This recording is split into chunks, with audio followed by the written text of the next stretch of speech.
Welcome to the Nameless Blog. It is Halloween 2023, which means it is October 31st, 2023. So happy Halloween, happy Harvest Day, whatever term you want to use for this holiday, happy that to you. Hope you all have your costumes. If you're going out partying, please be safe. Um, have your designated driver or Uber or however you get home from whatever party you're going to, all that good stuff. Um, the trunk or treats and everything that are going on right now for the kids. This is awesome. I was glad to be a part of one on Saturday at Morning Star Baptist Church over in Security. So that was great. My kids enjoyed themselves, and also was able to be at the Harvest Festival up in Westminster, Maryland, as well on Saturday. On top of a lot of other things I did on Saturday. Ooh, Saturday was a busy day. Anywho, I wanted to make sure I got in this week's Nameless Blog. There actually might be a couple that we're going to do this week. First and foremost, some top of the show announcements. I guess I should say. Please like and subscribe to Nameless Blog. We're here on YouTube. Soon we'll be changing the format to more of a podcast format. More on that later. Maybe not today later, but more as we're putting those things together for the Nameless Blog and how we're going to be rolling out the new format of the show. The union is still going through the edit process. My goal was to have it out by November 1st. It still looks like it's going to be out in November. Just won't be out the 1st of November like I had originally planned, maybe more so close to the 15th or the 20th. So we'll see. Again, the reviews are coming in. Reviews are phenomenal. I stated before while I was working on the union, this is probably my best work. Oh, it's not even probably, it's without a doubt my best work. It tackles a lot of issues, and the way how it's done is really masterful. It tackles issues such as religion, cults, um, trying to suppress hurts, suppressing trauma from from issues that happen in religious organizations, and it also tackles the idea of the impacts that religion may have on family, especially when you're dealing with cults and some cultural norms that may not actually be completely appropriate for the faith. And the reason why I wrote this book, A, it was the next step in Tiffany Gibbons' story and also Hakeem Andrews' story. B, because there's a lot of things in life that we do as a people, as Black people, we suppress. And as you read the book, you'll see that there's two different trains of thoughts that are going on. And one is the family tradition and Hakeem's family having this church Andrews Memorial, and it's been a big staple in the Black community since the 1930s and 1940s in the book, and the impact that this church has had, and all the great people that have come in and out of this church, and also the damaging effects that it's had. And it really just goes in. And then we tell a lot of other stories. We tell stories about what's going on in the city with a water crisis, where you find out that the pipes that are in the city are old and they have asbestos and they have lead, issues that happen from the legacy that have now graduated into this book, The Union. You start to see how lead poisoning is becoming a major issue in the city because of how the legacy ended.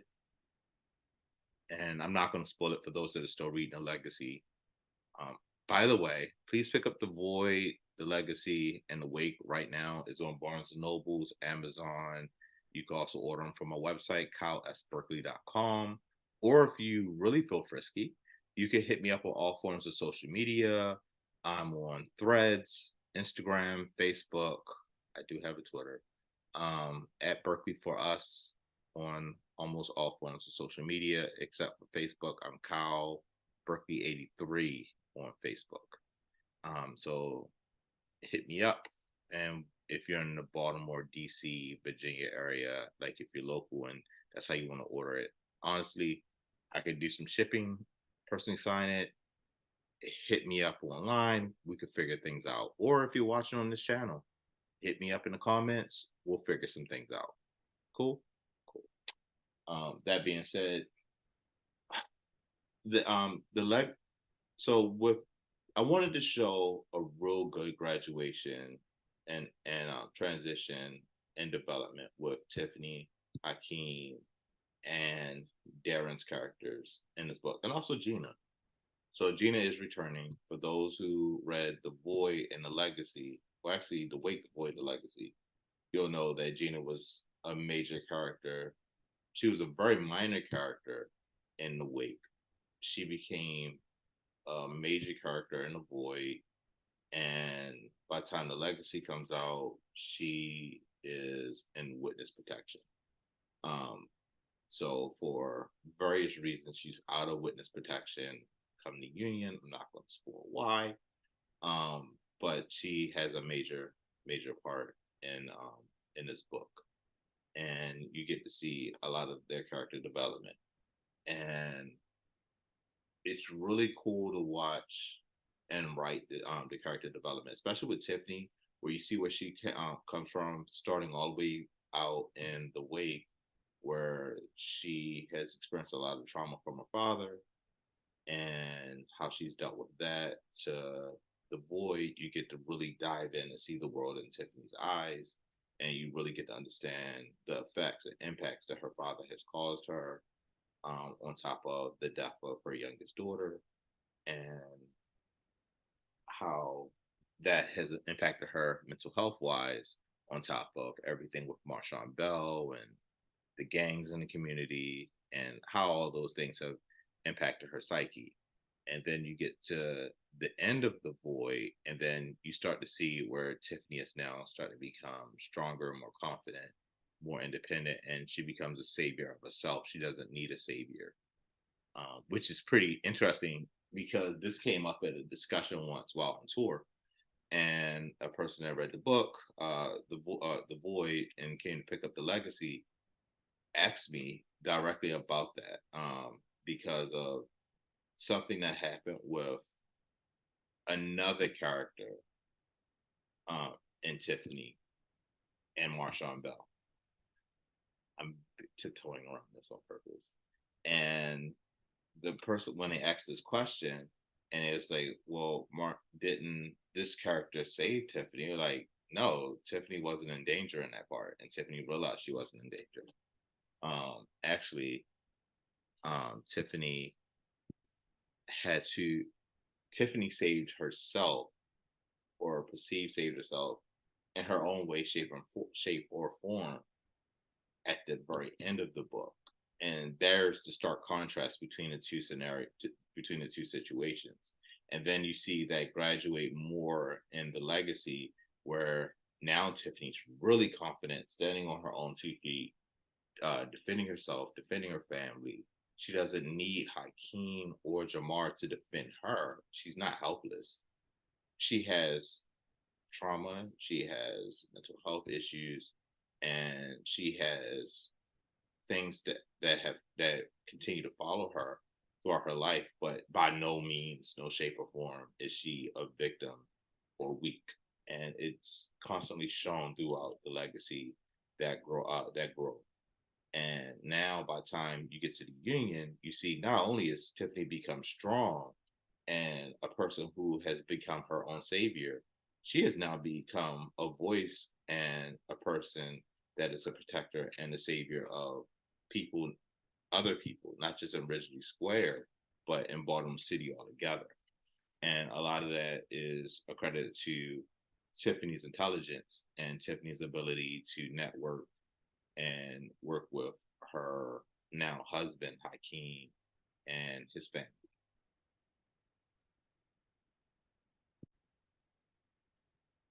Now, one of the cool things about the union is how strong Tiffany has become and how confident Tiffany has become.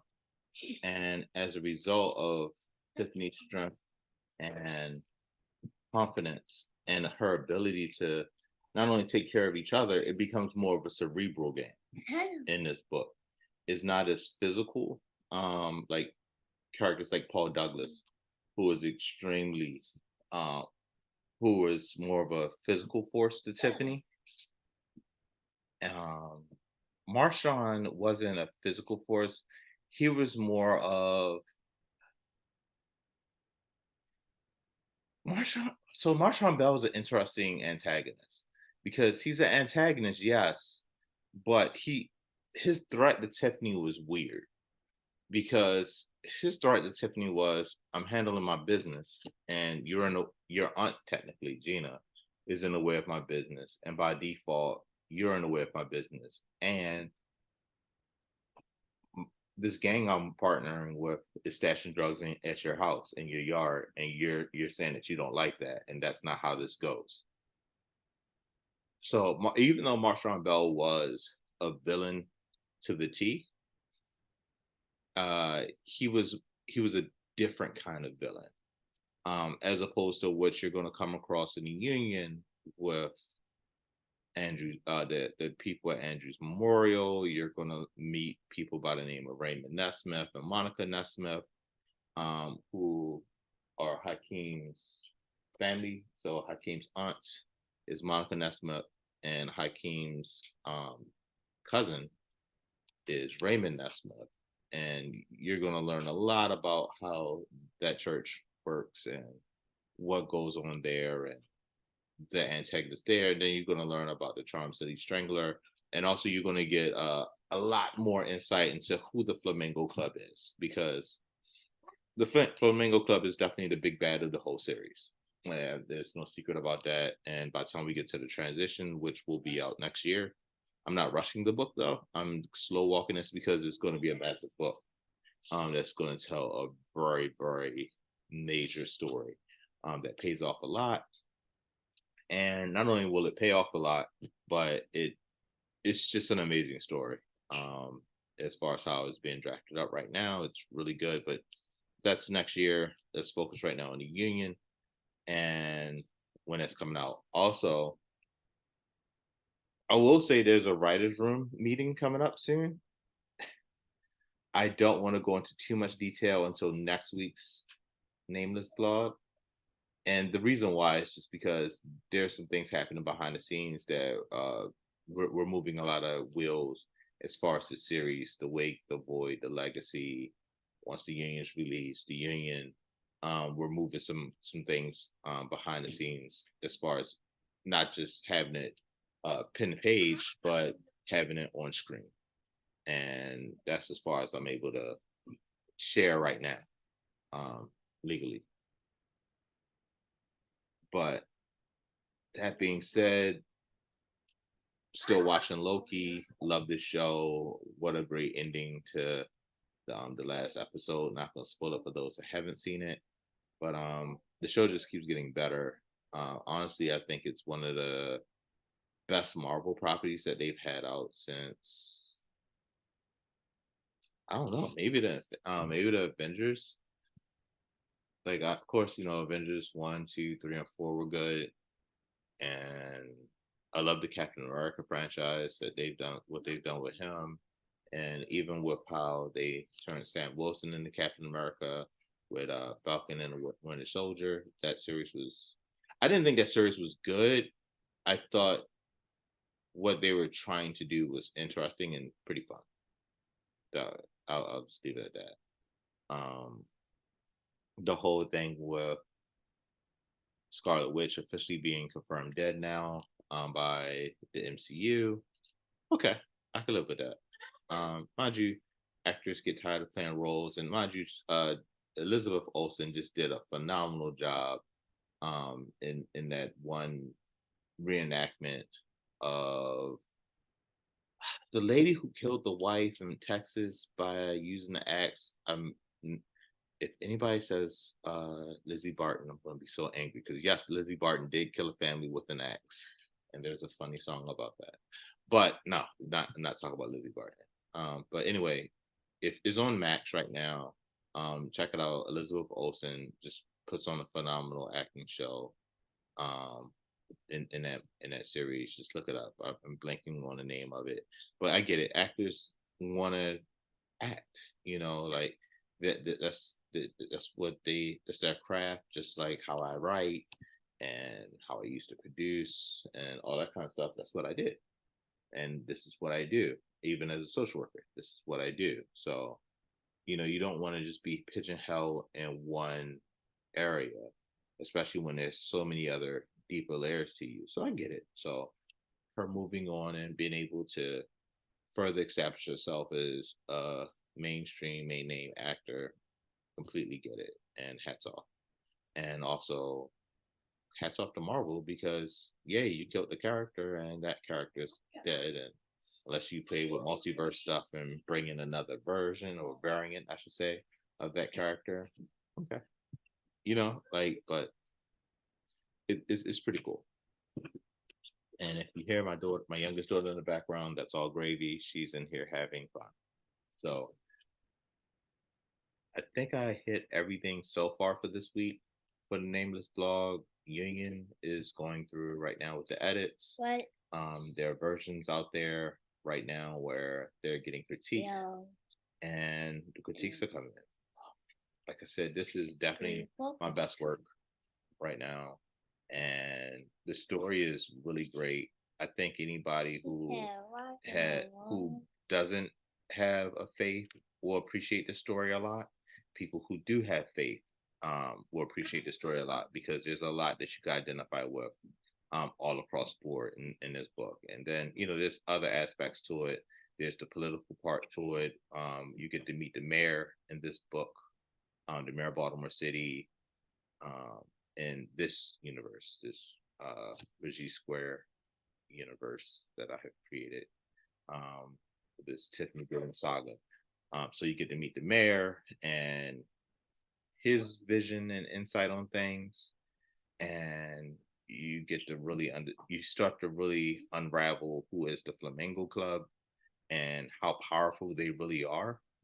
And what's crazy is you start to really realize how dangerous that they really are, but you don't really get how dangerous that they really are because it's like one of those things is dangling and flickering right there in front of you, but you have such a bigger story with Andrew's memorial being a religious cult, and you have a whole other bigger issue with everything else going on in the city with a water crisis and the lead issue, and Tiffany basically has become a bigger person than what she thought she was going to become, which is funny because if you peel back that a little bit and you think about the car ride in the void with Marshawn Bell and Tiffany, and when they're riding to Virginia, well, Marshawn has Tiffany kidnapped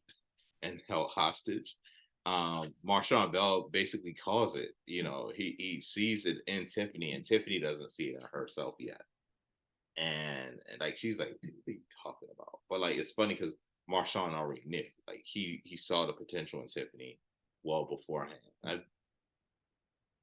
want to say there's a lot of reasons why Marshawn handled Tiffany with safe gloves on, as opposed to how he handled Milk and his respect for Sasha and other people. Marshawn's view of Tiffany was very different. And again, if anybody wants to talk about any of these books, please feel free to hit me up on social media. I'm on all platforms at Berkeley for Us, Kyle Berkeley 83 on Facebook. And I want to say that's a wrap. There's a movie that I have the opportunity to produce for that's coming out. It's a horror movie, and I a lot of my instrumentals have made their way into the soundtrack of the movie. as far as scoring. So I'm happy about that. Um, Thought I was gonna have it queued up to play the trailer, but I didn't. So whoopsie. And happy Halloween again. When I see you guys, it will be on the next side of November. I think that's going to be it for today. I think that's going to be it. Shouts out to Swear for the great work that they're doing. I was in the, I was able to speak in Atlanta recently, and we were talking about the injustices of social work again. Another round for another time, but it was great doing that with Dr. Michael Messi, and it was it was really good. It was a real good vibe, mind you. Whenever he and I are together, it's always a great vibe, and it was really great being able to talk to the group about the disparities um, in the racial components in social work going on right now with the license exam. I have recently had to go through some of those challenges in my profession. I'm being very careful about how I word that as well. Well, for a large part throughout my career in this profession, it's been it, this whole social work piece is it has a lot of racial disparities attached to it, and the more light that is being brought to the racial disparities in this field, the more pushback. And sadly, we get some people who look like myself who agree with the racism and want to say, hey, look, let's figure out another way instead of actually addressing it, which I don't understand that logic. But then again, you had people that moved away from the person that was walking towards Martin Luther King that had a knife in their hand just to let that person stab Martin Luther King, you know. And then they were shocked that the person with the knife that was approaching Martin Luther King stabbed Martin Luther King. So just saying that all skin folk ain't kinfolk, you know, and that's a whole other thing. And there's always going to be people who go, oh, well, this doesn't make any sense. I don't agree with this because yes, you're addressing a racial problem, but you shouldn't address it. You should be happy with the way how things are. And then 20, 30 years from now, when I talk to their kids and their grandkids and they're looking at the effective change that was done by the people that was actually fighting for it, they go, yeah, I was out there on the lines too fighting. I was out there. I was out there, man. I was out there. I was fighting for this change because we needed this social change. It needed to happen. And this is the person who was throwing the brick at you for standing up and fighting for right for decent rights, not nothing extra, not nothing more, not nothing less, just fair playing field, equal rights. But to each their own. Not calling out any names this week, and I might be back on later on this week. Again, I really can't wait to talk more next week actually about what's going about things that are going on with Will Brent and what's going on with the Wake, the Void, the Legacy, as far as moving on to screen from page. And I think that's a wrap. So thank you all for your time. I'm Dr. Kyle S. Berkeley. KB to some, Slope to others. And you have been listening and checking out the Nameless Blog. Peace.